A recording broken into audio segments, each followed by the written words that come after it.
ಹಾಸನದ ವಿಧಾನಸಭಾ ಕ್ಷೇತ್ರಗಳನ್ನ ನೋಡ್ತಾ ಹೋಗೋಣ. ಅರ್ಕಲ್ಗೂಡು ವಿಚಾರಕ್ಕೆ ಬರೋದಾದ್ರೆ ವಾಲೆ ಮಂಜು, ಮಂಜು ಮಗ ಮಡಿಕೇರಿಲಿ ಮಂತರಗೌಡ ಕಾಂಗ್ರೆಸ್ನಿಂದ ಶಾಸಕರಾದರೆ ಅರ್ಕಲ್ಗೂಡಲ್ಲಿ ಮಂಜು ಅವರು JDS ಇಂದ ಶಾಸಕರು. ಮೊನ್ನೆ ಜೋರಾಗಿ ಕಾಣಿಸ್ಕೊತಾ ಇದ್ರು, ಕುಮಾರಸ್ವಾಮಿ ಅವರಿಗೆ ಸರಿಯಾಗಿ ವೆಲ್ಕಮ್ ಮಾಡಲಿಲ್ಲ ಹಾಸನ ಆಡಳಿತದಲ್ಲಿ ಅಂದ್ಬಿಟ್ಟು ಸ್ವರೂಪ್ ಜೊತೆ ಪ್ರೊಟೆಸ್ಟಲ್ಲೆಲ್ಲ.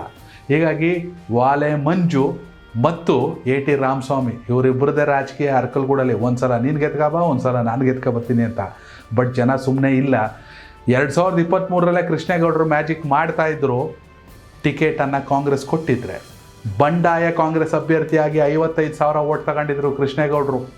ಇದೇ ಕೃಷ್ಣೇಗೌಡರಿಗೆ ಕಾಂಗ್ರೆಸ್ ಟಿಕೆಟ್ ಕೊಟ್ಬಿಟ್ಟು ಸಚಿವ ಕೃಷ್ಣ ಬೈರೇಗೌಡರು ನಿಂತ್ಕೊಬಿಟ್ರೆ, ಹಾಸನದ ಉಸ್ತುವಾರಿ ವಹಿಸ್ಕೊಂಡು, ಹಾಸನಂಬದು ವಹಿಸ್ಕೊಂಡ್ರಲ್ಲ, ಹಂಗೆ ವಹಿಸ್ಕೊಂಡು ನಿಂತುಬಿಟ್ರೆ ಏನು ಬೇಕಾದ್ರೆ ಮಾಡಿಬಿಡ್ತಾರೆ ಚುನಾವಣೆಯಲ್ಲಿ. ಹೀಗಾಗಿ ಅರ್ಕಲ್ಗೂಡಲ್ಲಿ ಕೂಡ, ಯಾಕಂದರೆ ಶ್ರೀಧರ್ ಗೌಡರು ಅಂದ್ಬಿಟ್ಟು ನಿಂತಿದ್ರು, 32,000 ಚಿಲ್ಲರೆ ಓಟ್ ತಗೊಂಡ್ರು. ಬಟ್ ಮ್ಯಾಜಿಕ್ ಮಾಡೋಕ್ಕಾಗಲಿಲ್ಲ.